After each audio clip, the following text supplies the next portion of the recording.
इसको समझना ज़रूरी है, क्योंकि असली खेल है पैसे का फ्लो। अगर उसकी लागत बढ़ती है तो सब कुछ फिर धरा रह जाता है। ब्रेक के बाद इस पर बातचीत करेंगे।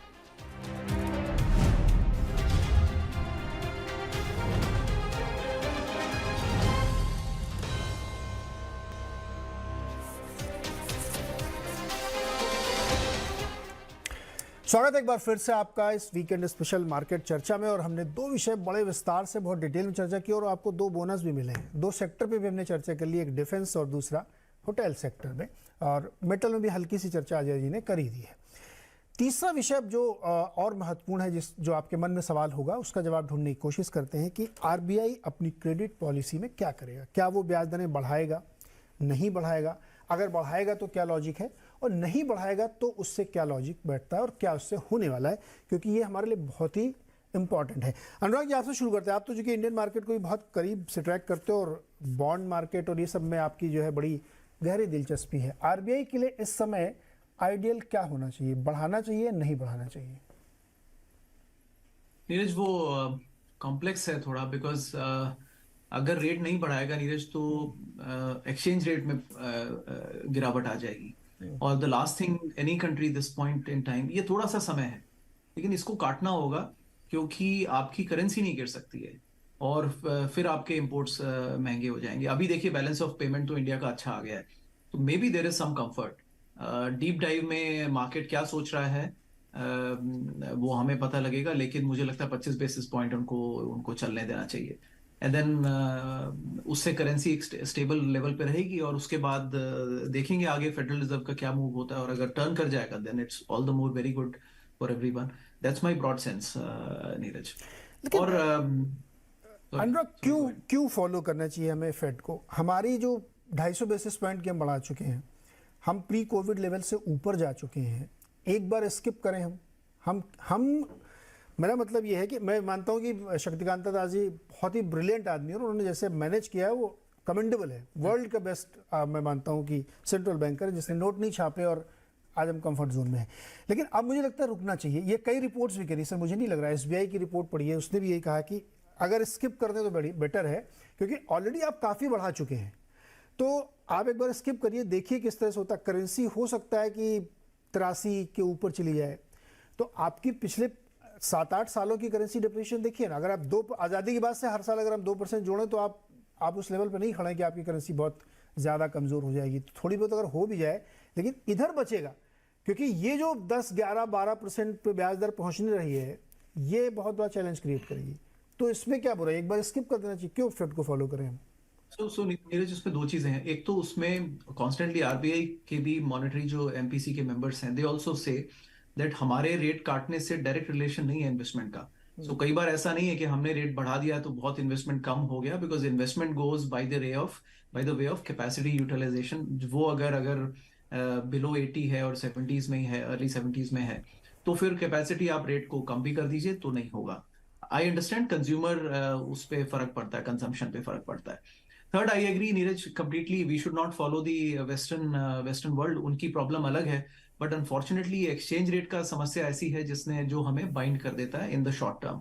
May be they can skip 25 basis point में, कोई फर्क नहीं पड़ता है, and maybe they can try and dare it that. चलिए देखेंगे, अगर आगे प्रॉब्लम होती है तो then they can come back and start raising in the sync. But अभी तक देखा गया है कि सभी मार्केट्स इन द सिंक चल रहे हैं रिगार्डलेस ऑफ इन्फ्लेशन। इन्फ्लेशन के लिए वो रेट नहीं बढ़ा रहे हैं, वो रेट एक्सचेंज रेट को संभालने के लिए बढ़ा रहे हैं। मेरे सर, क्या करना चाहिए आरबीआई को, या आपकी उम्मीदें क्या हैं? मेरी उम्मीद यह है कि 25 बेसिस पॉइंट्स 25.25% बढ़ाएंगे। ये तो आपको ऐसा लगता है कि वो बढ़ाएंगे। आपको क्या लगता है, बढ़ाना चाहिए कि नहीं? बढ़ाना चाहिए, क्योंकि देखिए ग्लोबली जिस तरह से इन्फ्लेशन का हवा फैला हुआ है, तो सेंट्रल बैंक्स को ऐसा लग रहा है कि उन्हें अपनी क्रेडिबिलिटी रीएस्टैब्लिश करनी है।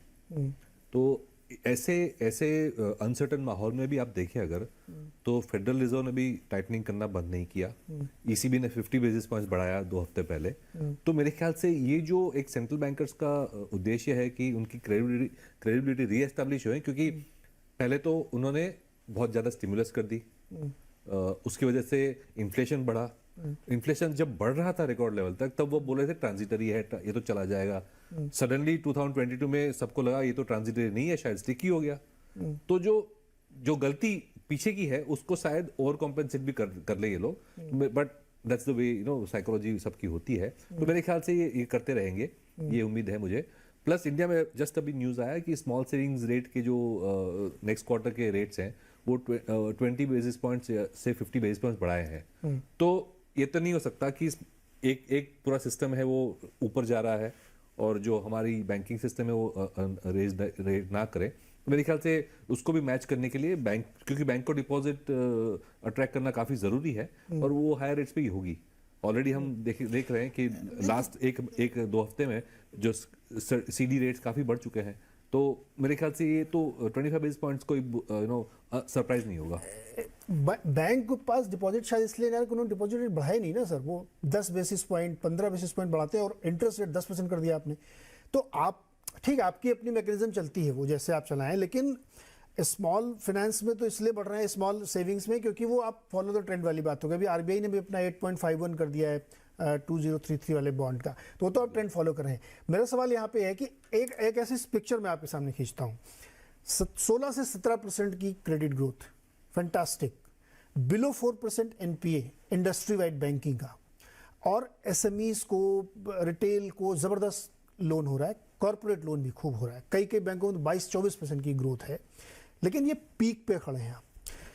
रिपोर्ट से बताती है कि जो होम लोन जा रहा है, जहां से सबसे ज़्यादा ट्रैक्शन आता है, उसमें 45-46% कंट्रीब्यूशन होता है बिलो 30 लाख के टिकट साइज का होम लोन का, जो अब घट के 36 पे आ गया है। तो अगर आप ये बढ़ाते रहेंगे और मेरे पास बहुत अच्छी जॉब नहीं है, मेरे पास बहुत अच्छी क्वालिटी की सैलरी नहीं है, तो फिर आपकी ये जो 16% है, जो एक्सपेक्टेशन है कि FY24 में 12-14% रहेगी, ये गिरेगी। तो आप एक बड़ा नुकसान करेंगे सिर्फ इसलिए क्योंकि हमको फेड को फॉलो करना है। अरे फेड का तो 2% का टारगेट है, हमारा तो वैसे भी उससे कहीं ज्यादा टारगेट है। नहीं, पर हमारा भी जो 2 से 4 की रेंज थी, वो 4 तो हमने कभी अचीव किया ही नहीं। 2 तो छोड़िए, 4 भी नहीं किया हमने अचीव कितनी बार। तो ये जो 2 से 4 की रेंज है, अगर वो स्टिकी रहती है हमेशा के लिए, तो अगेन एक फॉरवर्ड एक्सपेक्टेशंस हमेशा हाई इन्फ्लेशन की रहती है, वो तोड़ने की ट्राई कर रहे हैं सेंट्रल बैंकर्स इंक्लूडिंग RBI। तो मेरे ख्याल से और जैसे अनुराग ने भी कहा, इंडिया में मैंने देखा है कि चाहे वो कॉर्पोरेट क्रेडिट हो, चाहे कंज्यूमर क्रेडिट हो, चाहे हाउसिंग लोन हो, पर्सनल लोन्स हो, अनसिक्योर्ड सिक्योर्ड, जॉब क्रिएशन और इकोनॉमिक ग्रोथ से ज़्यादा कोरिलेशन है, न कि इंटरेस्ट रेट से। तो अगर जॉब क्रिएशन नहीं है, अगर ग्रोथ नहीं है, तो इंटरेस्ट रेट काटने से भी क्रेडिट ग्रोथ नहीं होगी। और अगर जॉब क्रिएशन है और फील गुड है, तो इंटरेस्ट रेट बढ़ाने से भी क्रेडिट ग्रोथ घटेगी नहीं। तो it's all link to GDP growth. मेरे ख्याल से इन्फ्लेशन का उद्देश्य जो है वो छोड़ना नहीं चाहिए और रेट्स बढ़ेंगे। ओके, अजय सर, आपको क्या लगता है RBI क्या कर सकता है और आपके हिसाब से क्या करना चाहिए?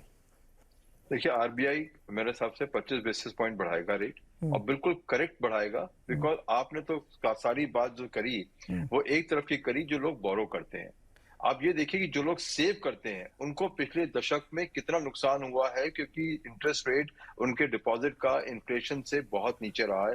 पहली बार थोड़ा सा पॉजिटिव हुआ है, और ये रेट जो आपने जो आर्टिफिशियली RBI ने इंडिया में बैंक्स की प्रॉफिटेबिलिटी क्रिएट करी, डिपॉजिटर्स का इंटरेस्ट दबा के, उसका नतीजा आपने देखा है। NPAs बेहतर बढ़े, उसके बाद में मिसमैनेजमेंट बढ़ी बेहतर तरीके से, और बैंक के प्रॉफिट बढ़े, डिविडेंड हो गया, लेकिन इकोनॉमी को कुछ नहीं मिला। इकोनॉमी की ग्रोथ रेट वहीं की वहीं रही है।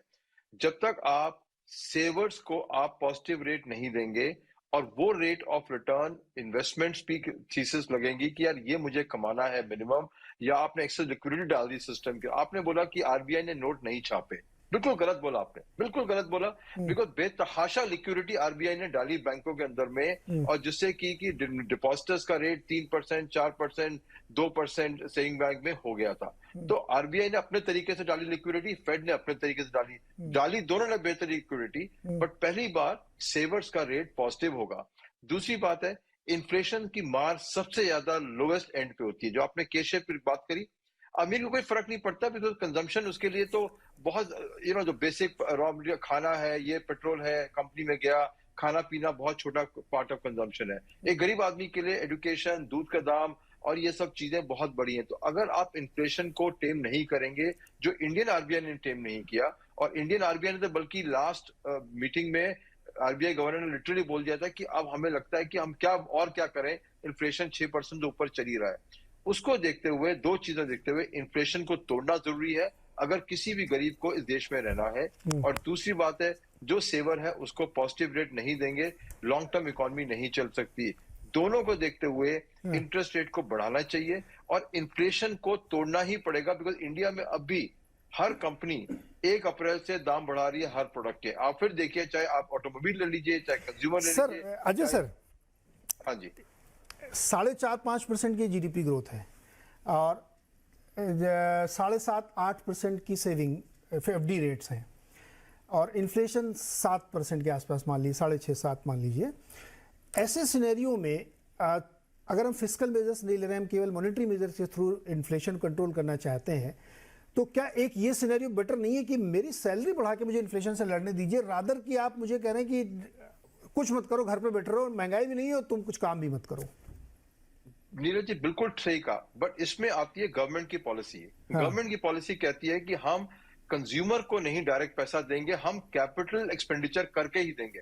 आप 2 लाख करोड़ रुपए का आप ऑयल टैक्स घटा दीजिए और 2 लाख कैपिटल एक्सपेंडिचर में कम कर दीजिए। आप समझिए, सीधी बात है। आप वो 2 लाख करोड़ रुपया सीधा सिस्टम में, बाजार के अंदर में आ जाएगा ना। सरकार की पॉलिसी है कि नहीं, हमें वो नहीं करना है, हमें कैपेक्स करेंगे और उस कैपेक्स का बेनिफिट मिलके कंज्यूमर की डिमांड बढ़ेगी। और उसी के अंदर में आज आप देख रहे हैं इंडिया में इतना बड़ा टाइम लैग आ रहा है कि कंज्यूमर डिमांड की ग्रोथ नहीं हो रही है। बड़ा सिंपल है, आरबीआई में नहीं है, ये तो गवर्नमेंट की पॉलिसी है कि आज की हम कैपेक्स में पैसा लगाएंगे, ना कि ऑयल का टैक्स कम करके 2 लाख करोड़ रुपया आपकी जेबों में कल से डाल सकती है गवर्नमेंट और वो आप अपने लिए खर्च कर देंगे।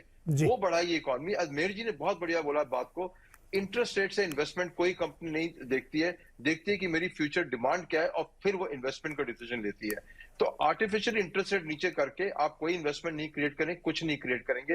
आप अगर फिजिकल पॉलिसी को चेंज कर देंगे, पैसा लोगों में आ जाएगा, खर्चा शुरू हो जाएगा, कंपनियां डिमांड बढ़ेगी, कंपनियां प्लांट अपने आप लगाएंगी। ओके, ये बहुत ही डिबेटेबल इशू है कि किधर से पकड़ा जाए इन्फ्लेशन को काउंटर करने के लिए, रेट कम किए जाए या सैलरी बढ़ाई जाए। मैं तो सीधे एकदम बेसिक लैंग्वेज में पूछता हूँ, तो मैं इस कैंप में मेरी सैलरी बढ़ाओ, मैं इन्फ्लेशन से निपट लूंगा। लेकिन खैर, हम लोग इंतजार करेंगे कि क्रेडिट पॉलिसी में क्या होता है, आरबीआई की सोच क्या है, और कमेंट्री उससे ज़्यादा इंपॉर्टेंट होगी, उसको हम लोग सुनेंगे। और अगले हफ्ते का जो वीकेंड अड्डा होगा वो थर्सडे को होगा, क्योंकि शुक्रवार को छुट्टी है, तो थर्सडे को आरबीआई की पॉलिसी भी है, तो हम लोग उस पर भी विस्तार से चर्चा करेंगे। आज के लिए सर, सारे मेहमानों का बहुत बहुत शुक्रिया। एंजॉय करिए वीकेंड को, मूवी देखिए, ओटीटी सीरीज़ देखिए, गपशप करिए और हेल्थ का ध्यान रखिए। बहुत बहुत शुक्रिया।